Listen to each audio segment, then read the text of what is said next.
Okay, so this is take 2, because the first time I recorded this video, the audio sounded like crap. And yeah, so I had to, So note to self, when you're going to start recording something, do a test recording and make loud noises and soft noises just to kind of get levels is what is the point. Anyway, this is now going to be how I record this because using the lav mic did not work. So anyway, it's been a while, and I wanted to make this video. I didn't think I would have to make this video. I never thought I would make this video, but here I am nonetheless. So let's go.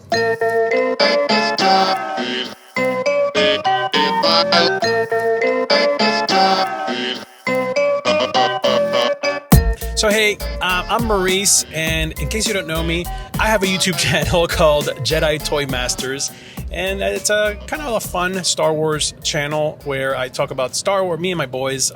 It's kind of like introducing my sons to Star Wars and Star Wars toys and all things Star Wars, and it's fun, and we love it, and it's great. And I also have a channel that I haven't posted on in years, called Screen Bums, and if you look at some of my old videos on there, my gosh, what a time capsule. I'm going to post this video on both channels, so that's why I'm referencing both channels. But here we are. I had to do this video because Superman was released to the world this weekend, the James Gunn Superman. And man, I gotta, before I get into what I think, and before I get in, and then spoilers, towards the end of the video, I'll do spoilers, which I always appreciate when people talk about something and then they don't spoil it. And then they give you a section at the end where you can turn off if you don't want to get things spoiled. So I'll let you know. But I got to give you a brief history of me and why I feel like I had to make this video, just to kind of get these thoughts out. I'm a huge Superman fan. I have been since I was a little kid, probably like at the age of like 5 was when I watched the Christopher Reeve Superman on television. I mean, it was like probably like the ABC movie special or something like that. And I was hooked after that. Anytime Superman, it seemed like Superman was like an event every year. Like it seemed like it was on TV every once in a while. Like it was like this big thing. And then Superman 2, obviously. I mean, I had a Christopher Reeve poster as Superman in my bedroom wall as a kid. Like that Christopher Reeve was Superman to me, and Superman has always been my favorite superhero. He is the superhero. It's just, I'm fascinated by it. Just fascinated. Following the movies like Superman 1 and 2, I think I remember there being a Saturday morning cartoon called Superman, and it was a Ruby Spears production, and it was like a short-lived animated show. It took a lot of the themes from the movies and kind of translated them into, it was almost like a weird kind of like crossover into animation from the movies, from the Christopher Reeve movies. But it was great. Like years later, I got it on DVD and watched it with my boys years ago, and they loved it, and that kind of like was their introduction to Superman, along with, you know, like Lego Superman and Lego DC, because like that's like most kids know about DC superheroes from like the Legos now. Listen, I watched everything Superman. I loved everything Superman. I even liked Superman 3, and as cheesy as that movie was, and as weird as that movie was, and as just, I mean, it didn't seem like a Superman movie at all. Now when you think about it, it was like a Richard Pryor comedy that Superman happened to be in. But there were some cool moments in there, like that supercomputer at the end, and the Superman versus himself when he gets split. Like that's awesome. I always think of that when I think of Superman 3. Him fixing the oil tanker and fixing the Leaning Tower of Pisa and then unfixing it. I mean, those were just classic moments. And then I remember being super excited when Superman 4 came out. I didn't get to see it in theaters, but when it was released on video, I remember like rushing with my dad to the video store and renting it and being so excited and kind of weirded out by it. Like I enjoyed it and I watched it over and over again, but there was something just off about it. Like it was like, well, Lex Luthor's here and Superman's here and Lois is here, but like everything else in this movie just seemed off. I mean, I was like 8 years old, 7 or 8 years old, so I didn't know. Like I didn't know that you could make a bad Superman movie. I didn't know that. After that, like, I mean, I just remember the early 90s being obsessed with, early to mid 90s, just being obsessed with Lois and Clark, the New Adventures of Superman. Oh my gosh. You know, we went to church on Sunday night, so it was like hard to catch it when it aired. So I would set my VCR every week to record it. And God forbid the thing didn't work and it didn't record. Oh my gosh, those were some miserable Sunday nights. And there was no replay, there was no TiVo, there was no streaming. There was like, oh my gosh, you missed the episode. Like, you may never see it ever. So, but I love that show. I was obsessed with that show. Terry Hatcher was an amazing Lois. Dean Cain was an okay Superman. He was a way better Clark Kent, I think. Then, Superman, got me into comics because the Death of Superman, that series, that comic book series did me in. Like it got me hooked into that comic book series and continued into my on again, off again love of Superman in comics. Then of course there was Batman the Animated Series, and then Superman the Animated Series, and then Justice League and Justice League Unlimited, which the Justice League and Justice League Unlimited especially, like, I owned those on DVD and watched those a ton, and my boys watched them, and that was their introduction, my sons, to DC, like a more mature, a less Lego and more kind of like mature understanding of the DC universe. Then, you fast forward to, I'm in my early 20s and Smallville comes out, and Smallville was like a game changer. Like, that was like, wow, this is amazing. This is like Superman, but like episodic, like an episodic novella. Like, I loved it. I was hooked. Those 10 years of Smallville, I was like my 20s, like my entire 20s was Smallville. And it was amazing. I was very sad to see it go. But in there, we got Superman Returns.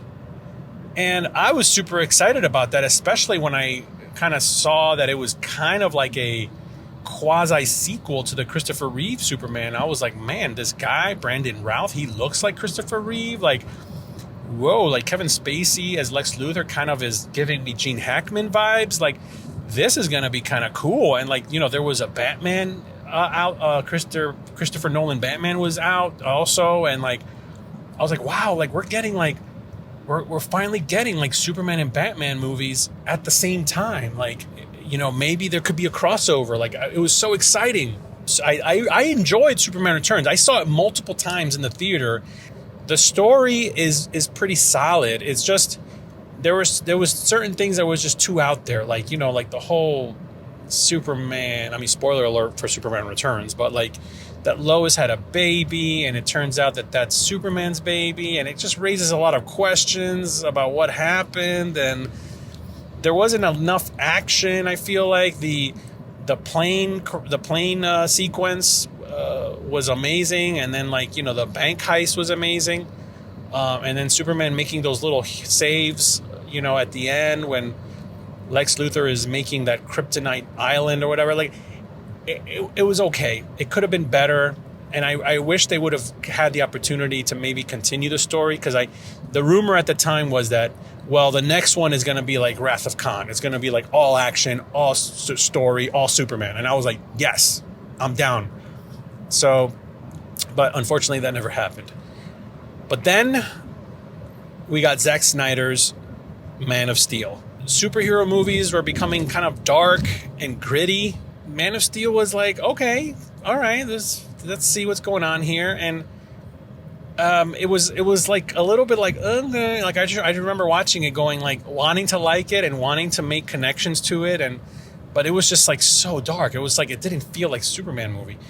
Henry Cavill was good, like Zod was good, but it was just like way too dark and just too much destruction and death, and like, oh my gosh, it was like so like almost depressing. You know, Batman v Superman, and like, you know, that whole the universe they were building, and then Wonder Woman and Flash and Aquaman and all that, like, and Cyborg, like they were building it.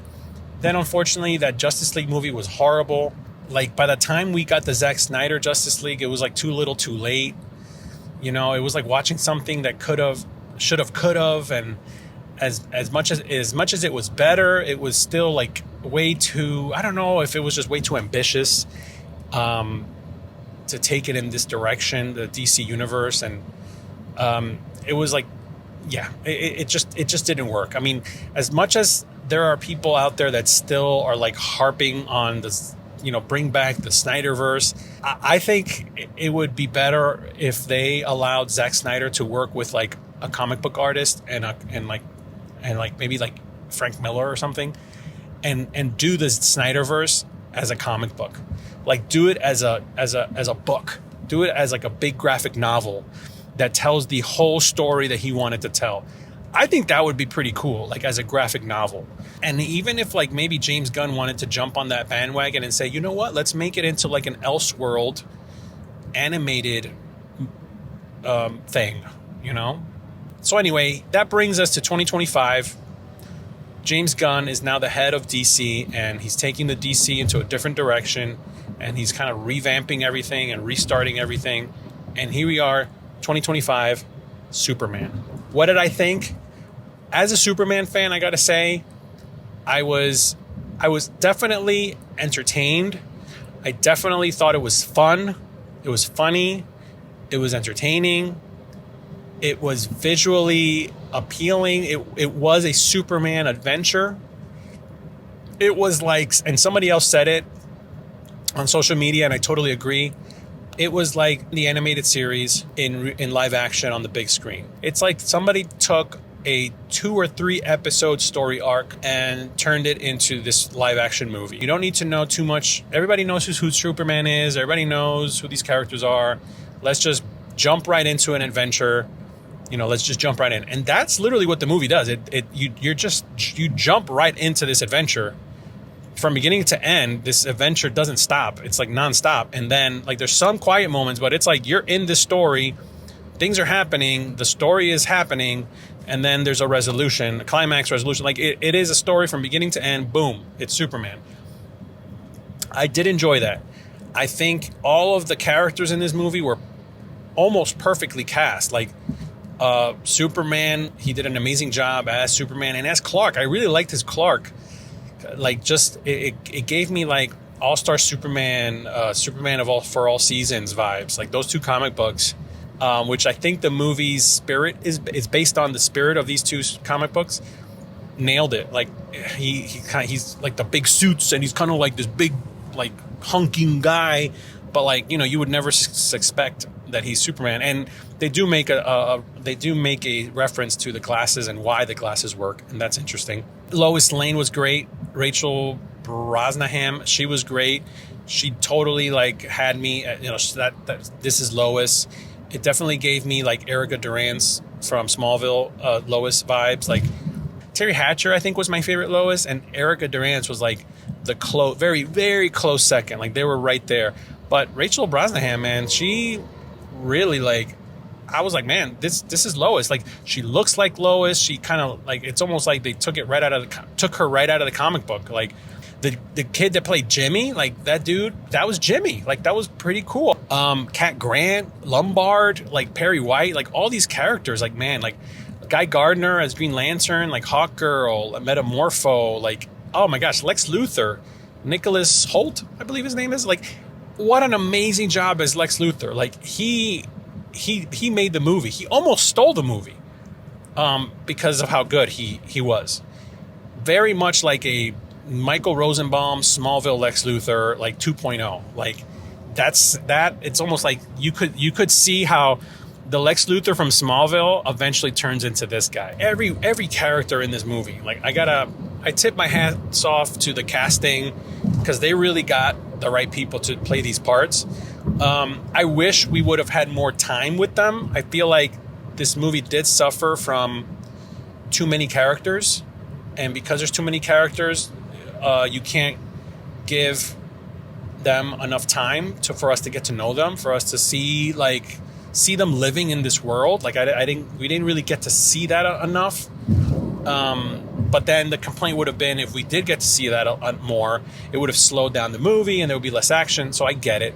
I feel like there were like seconds that could have been shaved off of this movie to characters that didn't matter, that could have been given to the characters that we know and that do matter, if that makes sense. But the movie was entertaining. Should you go see Superman? Absolutely. It was fun. If you want to have fun, yeah, go see it. My family, we all went. Here's us there enjoying it. We were super excited. And I got to say, my sons, who have a pretty good understanding of Superman, I don't know. They were kind of like, they had fun. They enjoyed it. They were kind of quoting some of the funny moments that they thought were funny, like the dog.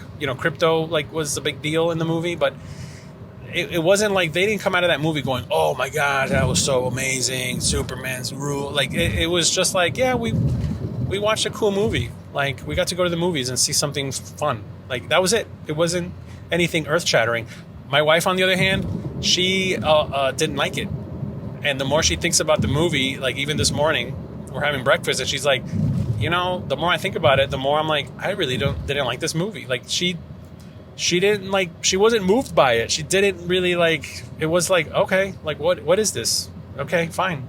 One thing that really bothered the two of us, that's not really a spoiler, is there was, as somebody that is a little bit more conservative in the way that I want to watch movies and take my kids to see movies, the language in this movie, there was a lot of cursing that I think was unnecessary. There were no F-bombs, which thank God, but like some of the cursing in this movie was really kind of like uncalled for. Like it was just like, did they really have to? Like we're in a comic book world. We're in a fictional world of Metropolis with aliens and superheroes and all this stuff. Like it could be believable that these people don't curse. Like they can say other things instead of these words that are now kids are listening to and thinking that's the norm as far as like the way we talk.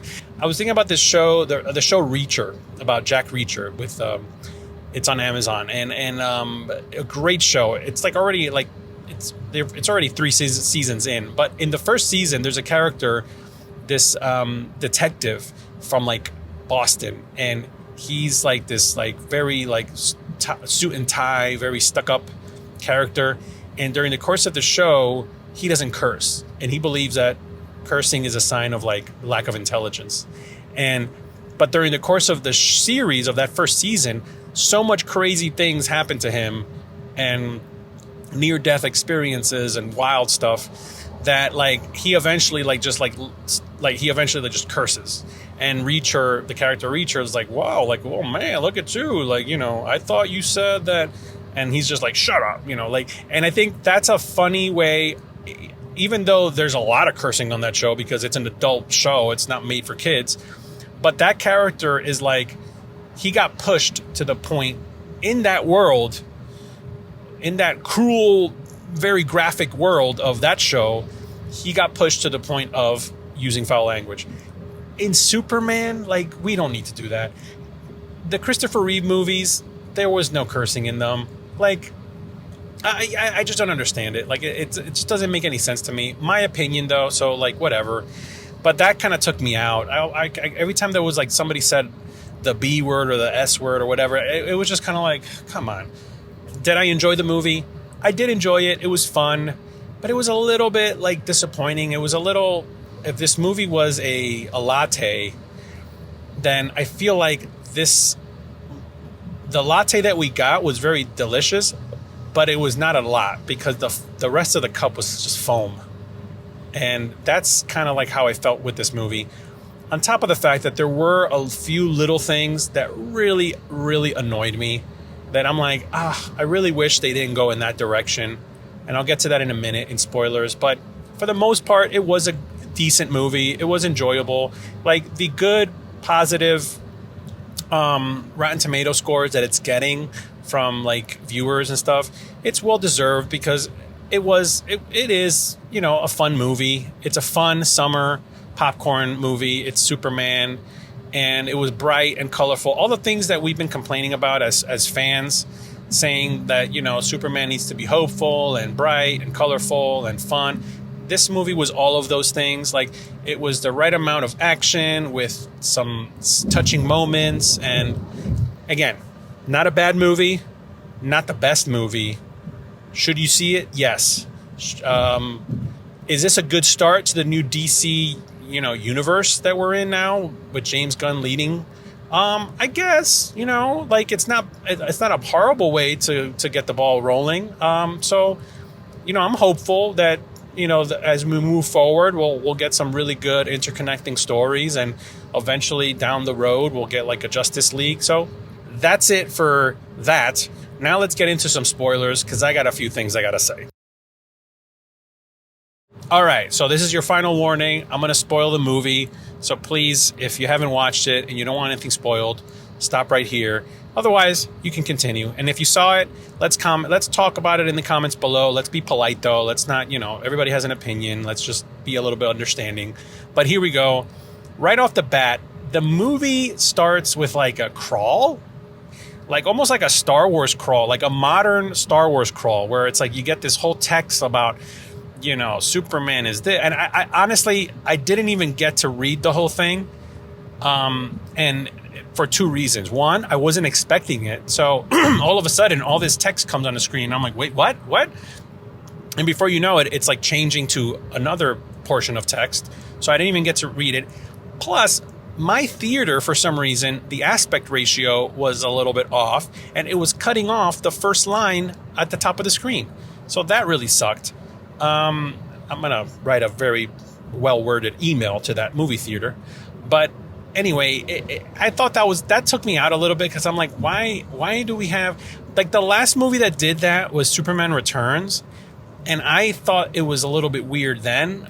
I don't know, like, James Gunn must really want to direct or do something with Star Wars, because between this opening crawl and then the character of number 4, the robot, the Superman robot number 4, which is voiced by Alan Tudyk, and he also did K2SO in Rogue One, and he's essentially playing the same robot, although I really liked seeing the Superman robots. But yeah, anyway, the opening crawl, you get like an opening crawl, basically. You know, it's on the screen. You read a few things about how he's been Superman for 3 years, and that like 3 days ago or 3 weeks ago this happened, and 3 days ago that happened, and 3 hours ago this happened, and 3 minutes ago Superman got his butt handed to him, and here we are. We're kind of just thrust into this story, which I found to be a little bit like, oh, okay, I mean, I get it. Like, at this point, we should all know who Superman is, and let's just get to it. We don't need another origin story. But to be honest, I was actually kind of hoping that we would get a little bit of his origin, even if it was like in flashbacks, like quick little flashbacks. Like maybe during this battle, you know, he keeps getting knocked down, and then he keeps getting flashbacks of, like, you know, so we kind of get a little mini origin story. Like, I think that would have been a creative way to squeeze in the origin story during that battle in the beginning of the movie. But like, all of a sudden he's in this battle with this guy like in a Hulkbuster suit, and Lex Luthor is like doing the play-by-play in this tower in this building. And you know, I think that was pretty cool, because we're just like we're just introduced to everything. Like, oh wow, Lex Luthor, and we kind of get immediately that he's involved, and he's trying to beat Superman. He obviously hates Superman, and he's got a lot of money, and he's got this company that's doing this, and so it's like, wow. So, you know, we kind of like are thrown right in. The one complaint that I was able to hear online that I didn't want to know any other people's opinions on this movie, because I just wanted to be able to watch the movie and make my own. But the one opinion that I did hear is that, yeah, that he gets beat up a lot. And that is true. He gets beat up a lot in this movie. Like, he is like just constantly getting smacked around, and it takes the entire movie for him to finally like get the upper hand and come out on top as Superman. And that brings me to Krypto, the super dog. Super cute, really fun to see Krypto in this movie. You never really get a origin of like why does this dog have superpowers? Like, where did this dog come from? Like, you never get that until the end, where you realize it's not his dog, it's Supergirl's dog. Again, spoilers. After like the third or fourth time that he like kind of steals the scene, it starts to get annoying and it starts to get old real fast. Anyway, that was kind of annoying. And then the fact that it belongs to Supergirl and the introduction of Supergirl in this movie, so random, so out of nowhere. I did not appreciate it. But like, she comes out and she's like drunk and like clumsy and ditzy and like kind of annoying. And then like she walks off and says later, and just like, again, the language and just like, what in the world? This is Supergirl? Like, this is how we're introduced to Supergirl? Her movie hasn't even come out yet. It's finished. It's wrapped. Like, it's in post-production, her movie. I think it comes out next year. And yet, like, this is how we're introduced to her? We're supposed to like this character? Like, And where the hell was she the whole movie? He couldn't, like, send out a beacon and call her and be like, I need your help? Like, what in the world? I don't know. It was just a little bit weird. And then, as far as Kryptonians, the other thing that really, really annoyed me and annoyed my wife, and this is why it's like part of the reason why she didn't like the movie, the second part of Jor-El and Laura's message to Kal-El, it was all scrambled. The engineer, this like super high-tech nano warrior, figured out how to descramble the end of that message, and it turns out that Jor-El and Lara want him to take over Earth and populate it and rule it and take on many wives. Like, that's the translation of the message. And at first I was like, okay, one of two things. Either Lex Luthor is lying and that's not what they're saying. But then, no, Mr. Terrific confirms, oh, no, I know the people that translate stuff, and they would not get it wrong. That's definitely what it is. And I'm like, okay. Then maybe that's not what they meant. Like, maybe it's just like something got lost in translation, and that's not what they meant. Maybe there's like, they were talking like in symbolic stuff, and, we're taking it harshly. Or I thought for sure that, it's Lex Luthor. It's the engineer. She like literally hacked into this alien computer with her nano blood or whatever. Surely, like, that's not the real message. And I totally, completely was convinced that towards the end of the movie, we were going to find out that that's not the message that was sent. And everybody was going to know about it and realize that it was all Lex Luthor. And it's kind of implied when Lex Luthor gets like arrested at the end, and that news comes out that he's behind the whole thing. It kind of implied that if he's behind the whole thing, then obviously Superman is not a bad guy. He's not here to conquer us. But they don't even mention the whole thing about that message. Like, it doesn't change the fact that that message is still out there, that he was sent here to rule or whatever. Like, and they never fixed it. They never said that it was like part of Lex's plan, or that it was a lie, or that, no, like, we are meant to believe that now Superman's origin is that his parents sent him here because Krypton was going to be destroyed, and they want him to come over here and plant his seed in as many women as possible on Earth and populate Earth with super babies. Like, really? That's the legacy of Krypton and Jor-El? Like, that's it? After, like, that really annoyed me, and I really hope they fix that. I hope if they do another Superman movie, they kind of retcon that, because that really annoyed me. I thought that was not cool. I didn't like that at all. What else? The Ma and Pa Kent, I really wasn't feeling that Ma and Pa Kent. Like I get it. Like, if it was like a regular modest couple, that this is maybe what they would be like. But like, we also like to believe that there was something special about them in the way that they raised him, and these two kind of felt a little bit lackluster. Like, they didn't seem all that like with it. I don't believe that these are the people that raised this guy to have such a strong moral compass and want to help people. Like, these two almost feel like they're the type of people that they're the type of couple or parents that would like not want him to leave ever, and just like, don't go out there into the real world. It's too scary out there. Like, you know what I mean? So that just I wasn't feeling that at all. There was so much time given to like the Justice Gang, and Guy Gardner got way more screen time than I thought he was gonna. Hawk Girl, I did not really like. I don't understand like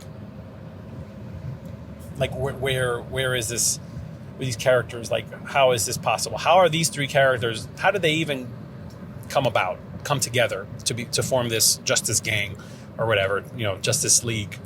And so like now these are the beginnings of the Justice League. These three, like side characters.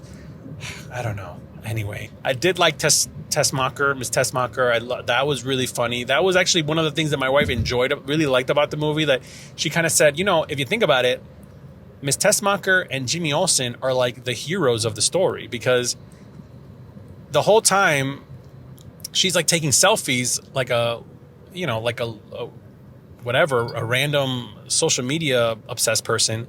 But it turns out that all the pictures that she's been taking are pictures of like the things that can incriminate Lex Luthor. So that was pretty neat. I really like that. I like that Jimmy is like low key, like the ladies' man, and he kind of plays it off. I thought that was kind of cool for that character.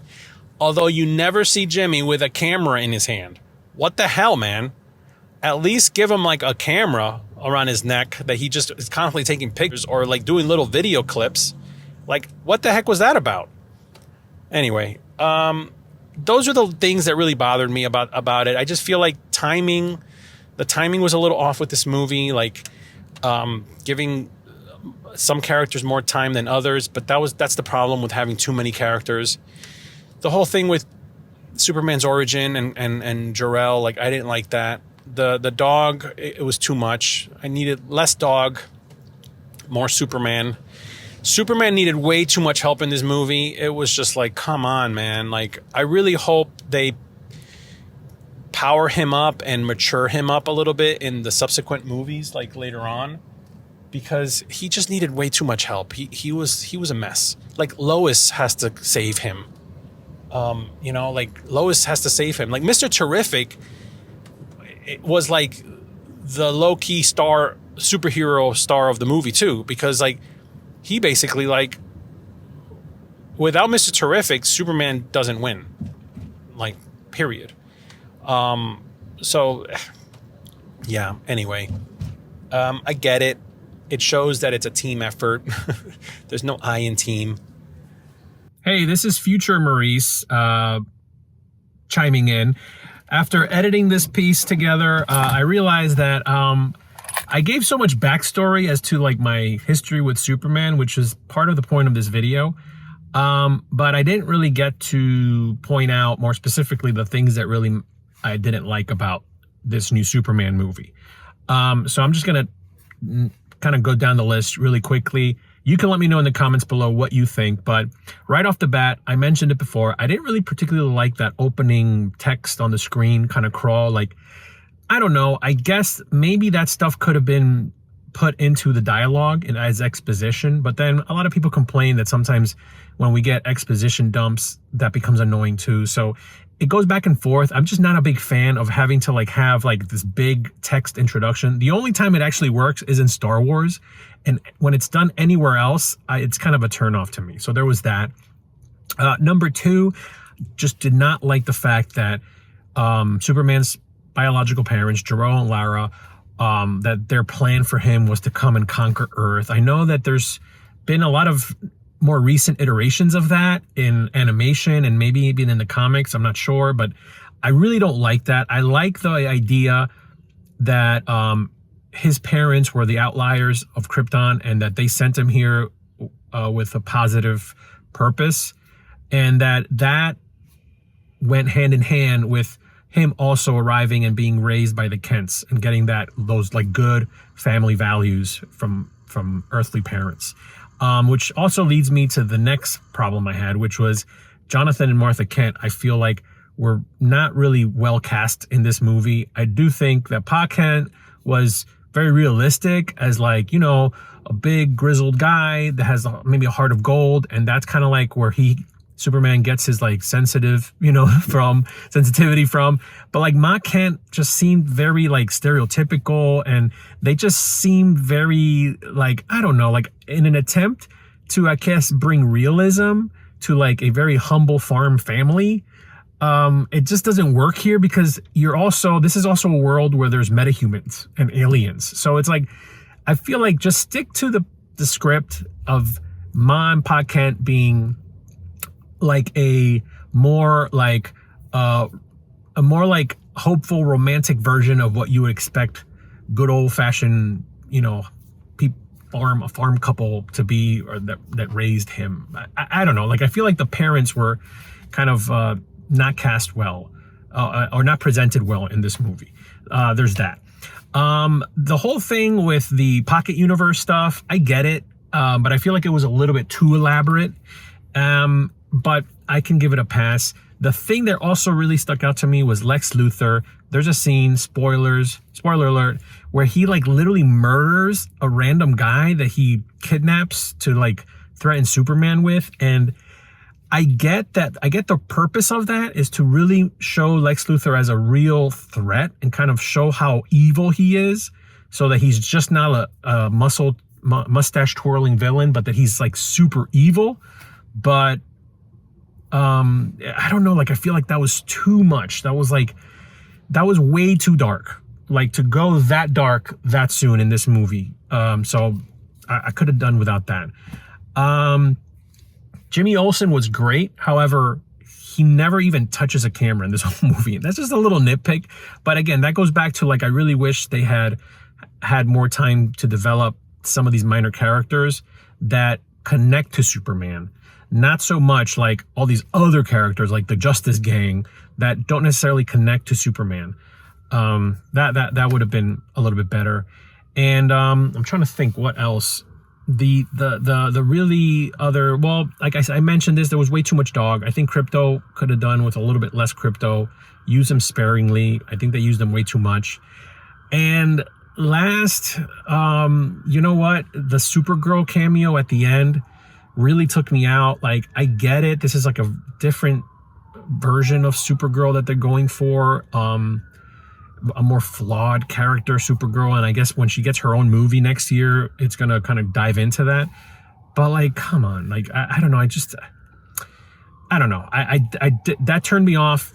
She might be able to win me over when she gets her own movie. But anyway, that's all I got. Comment below and let me know what you think. And here's some final thoughts to wrap it up. But let's chat in the comments. What did we think of Superman? Is the DCU back? Are we now in good hands? Will we get good DC movies? Does Marvel have something to worry about? I mean, they have a lot to worry about, but not because of DC, but because of their own crap. Anyway, that's all for now. May the force be with you. Keep watching good stuff. And yeah, Superman is back, I guess. I should be more excited about it. I don't know why I'm not. Anyway, I'll see you later.